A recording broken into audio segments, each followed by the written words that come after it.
Welcome everyone to AI Addict. John here. I'm here with Chris Anthony, who is the CEO of Aptera. Thank you so much for taking time out of your busy day to meet with us. So a lot of people at home are asking what would happen with these wheel covers if I were to scratch them. I know a lot of Tesla drivers tend to curb their wheels, get some curb rash. So what if I were to rash these up? Are they very easily replaceable if I were to pay to replace them? We designed these such that the end cap and the fronts are fungible. So, these are $50 pieces for the front and end. So that's not bad at all. So if you hit the front and end because you went up too steep a thing, or you turned your wheel too sharp and you nicked something in the back, or you backed into something that you didn't really see on the side, those are cheap parts. Yeah.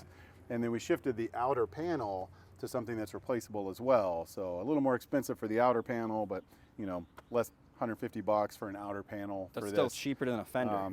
Yeah, cheaper than a wheel on a Tesla for sure. Yeah. Cheaper than to hire the rework guy to come in, sand your wheel down and respray it too. This is going to be super durable. It's carbon fiber SMC, so it's very unlikely that you're going to damage this thing beyond repair. You could damage it such that you need to put a new wrap on it. Okay. So you might have to put a new sticker on the side. And you guys are going to be wrapping these, not painting these vehicles, correct? Wrapping these, not painting these. Every place where you see color, that's a vinyl wrap, color protection film. We have ultrasonic sensors in the nose, so you can tell where the wheels are at any time, so hopefully that'll give you good guidance. Beautiful. When you're parking and stuff.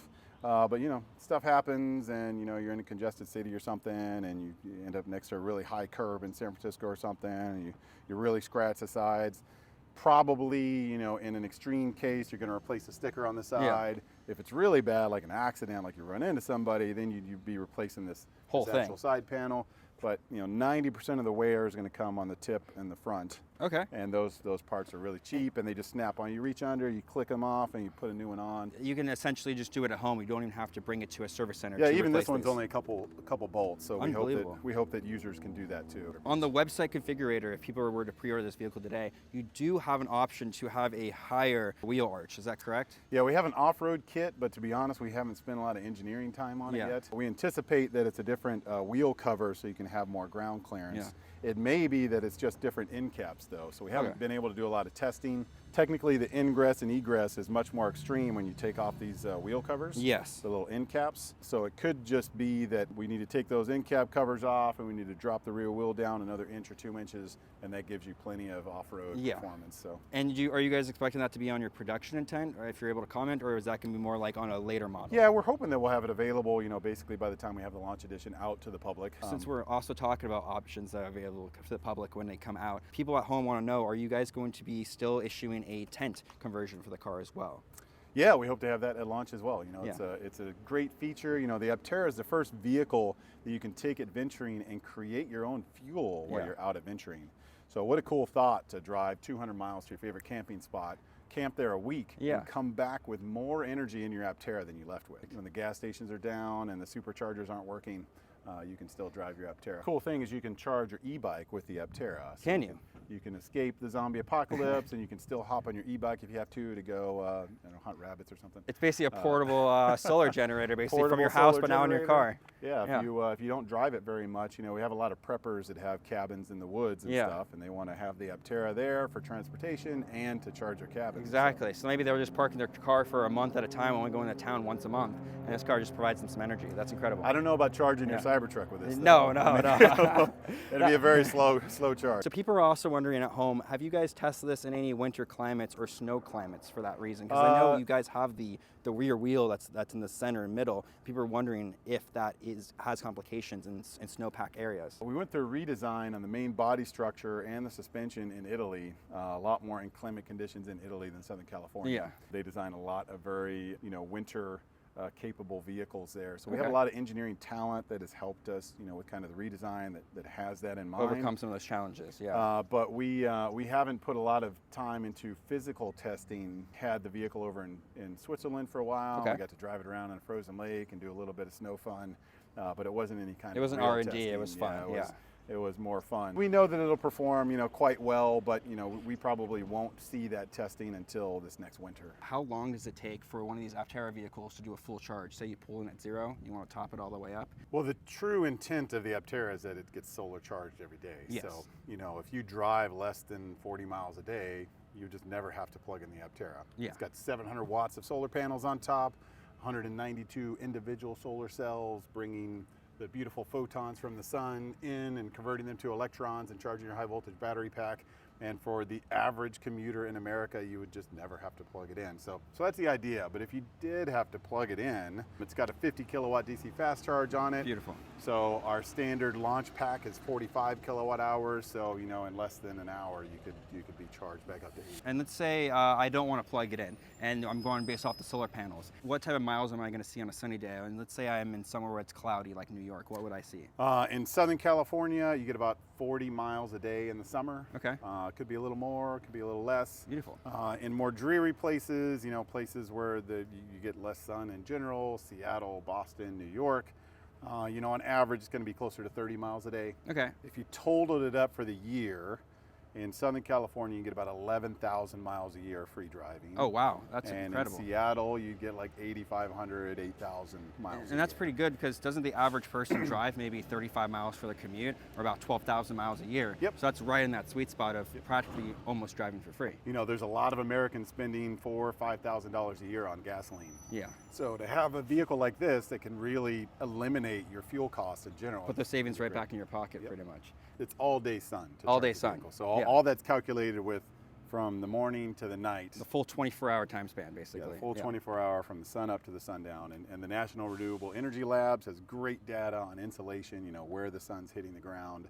So, you know, we have that data and have correlated to our models. And yeah, I heard you recently changed the solar panels too. Isn't that correct, to allow for a better reception? Because if just one panel is not getting sufficient solar, doesn't that affect all other cells? So did you guys just do it recently? We were using a polymer top coat on the panels, and we shifted to glass. You know, it doesn't occlude as many photons as the polymers do. Beautiful. So more photons are actually making it into the solar cell and being converted to electrons. So we've got a brilliant nuclear generator in the sky. As you see in my face right now, the sun's just very shining. We should be taking advantage of it, and that's what Aptera does. Obviously, everyone at home wants to know when our customer delivery is coming. I know you guys originally were expected, correct me if I'm wrong, 2020, but then obviously COVID happened, and that affected supply chains. No one's at mercy of supply chains at that point, and I can't blame you. I can't blame anyone for that. And then you guys were originally looking for, I think, end of 2023, but that kind of came and went. And so I know some people are getting impatient. What can you answer to those people to kind of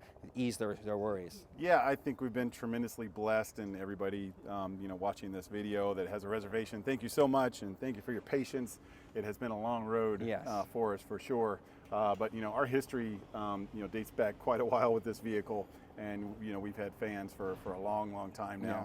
And I think they want to see solar mobility happen. They want to see vehicles that focus on efficiency on the road, and we think that we're just blessed by a community that's really supported that. But you know, really, we haven't been accepted by the institutional investment world. It's very unfortunate, You know, big VCs out there and institutional capital, they see this as a first entrant. You know, solar electric vehicles never been done.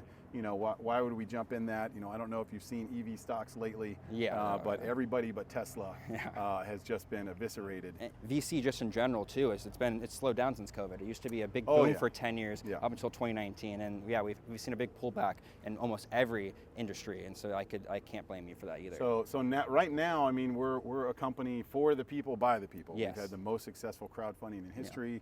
We raised about $120 million so far. Incredible. You know, we need another you know, good chunk of capital to buy the tooling and equipment to actually get into production. It would be great to meet an inspired billionaire that says, here's a $100 million check, go make this thing happen. Perfect, yeah. But it hasn't happened. We have some deals now. We've been working with some New York banks and some sovereign entities overseas. And you know, I think in the next few weeks, actually, we're going to have something, you know, ready for our go-to-market plan. So we have some exciting news to basically look out for in the coming weeks that we should be looking out for. We have some great investment on pipe, and if we make that happen in the next 3 months, then you know, we're about a year out from steady manufacturing. A year out from steady manufacturing. So we could deliver some vehicles by the end of 2024. Okay. But you know, really the ramp as of now would be 2025. So you know, we're able to see some validation vehicles in 6 months or so. and get some publicity, and then we're able to hand somebody the keys hopefully by the end of this year. But really ramping up manufacturing, 2025, and that's when we really start get humming. You guys also been making pretty big announcements lately too with Alafe, who is your motor company. They provide the actual motors to propel this vehicle, and you guys just also made a big announcement with battery technology too. Where's your batteries going to be manufactured? CPC is the company in Italy that's helping us with the carbon fiber chassis, and making all basically the body parts in Italy. They got another great partnership right there. Yeah, I mean, they make some of the world's most impressive supercars there, and they're leaders in carbon fiber composite technology. We're making the largest carbon fiber SMC part the world's ever seen there. So very cool technology, and very cool to see the ramp there. We've gotten a lot of great engineers from the supercar world to help us finish this vehicle up. But I just got back from Korea, where I was meeting with a company called CT&S. They have great kind of manufacturing line experience. They prowess. They build the robots that build the battery packs. They're helping us launch a battery line here in the U.S. So there actually will be a factory here producing. They're not going to be shipped in. Yeah, so we'll build the first couple hundred packs in Korea to validate all the robotics and the assembly line. Typical, and we'll take all that assembly line robotics and stuff and ship it over here. And then we'll be building battery packs right here in Carlsbad, California. The California Energy Commission has helped us with an amazing grant to help facilitate Congratulations on that work front. here. And we're bringing jobs to America slowly, but with the battery packs and with the body structure and with everything we're doing, we're trying to bring that equipment here to the U.S. So we can build vehicles more quickly and have a shorter supply chain and all those things. Well, to me, it sounds like, again, you guys are making the right steps in the right direction. You guys are announcing incredible partnerships with some wonderful companies that are leaders in some of their departments, their industries. So like Chris is saying, I could see them having some production intent vehicles this year if they wanted to, with what I've seen and with the updates they've been making. But again, as Chris is saying, they probably don't want to come out till it's perfect, and so probably 2025 is where you guys are actually going to be. You don't want to start production until you're full into production. Yeah, I mean, it all takes time. We have a released vehicle, but then you got to work with the suppliers to make the specific part. And then sometimes those suppliers have feedback, if you change this rib here, the part would cost half of what, we would charge you if you kept that rib there type stuff. So there's still a little bit of that sort of work, but, to have a vehicle program that's fully released and ready for production, is a great feeling. And it's been a long design road, but I think the extra time that kind of the down economy and the big investor uncooperation has given us time for the supply chain to catch up, and it's given us time to refine some of the designs. If we tried to sign a battery deal last year, it was a nightmare to sign. Any commodity deal with any company. Lithium prices have dropped in that year. Like what? Yeah, I don't know like the exact 40%. Yeah, but it's incredible. Imagine if you were locked in that contract last year, and now it's 40% less. Well, everybody was so fearful last year because they didn't know what was going to happen in the commodities world. Oh, where's nickel going to go? Where's copper going to go? Most of lithium batteries, the cost is the polymer separator, the copper, and the aluminum. The lithium, it's like 3% of the cost of the battery. So, it's really those bigger commodity costs that drive the prices of batteries. And, whether it be some of the big manufacturers of cells or even the smaller ones, like none of them wanted to sign a contract. So like, well, if we're going to sign a contract, we're going to build in 20% buffer because we don't know where prices are going to be. And it seems like you guys waiting ended up working out even for the best for you and for your. It's a win-win, I feel like, for both the people you signed up with. People are anxious out there, and I want to see solar mobility on the road as quickly as possible. The sooner vehicles are on the road, I think the more inspired people will be. I think if we had 100 of these on the road, we would not have a problem raising money. I do not think so. I think if you want to inspire a billionaire to give you a big check, put them in the driver's seat and say, let me call up everyone I know. The future. The Aptera is revolutionary. It's unique.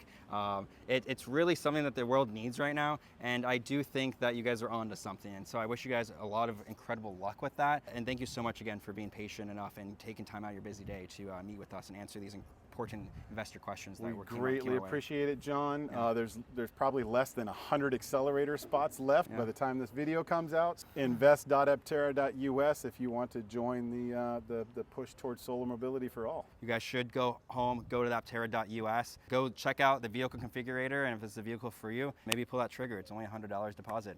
If you use our referral code actually down below, I think they take $30 off, so it's only $70 deposit. Fully refundable? Fully refundable. Well, there you go, guys. Why not? You have nothing to lose. Well, thank you so much, Chris. Have a good rest of your day. Thanks, John. All right, bye.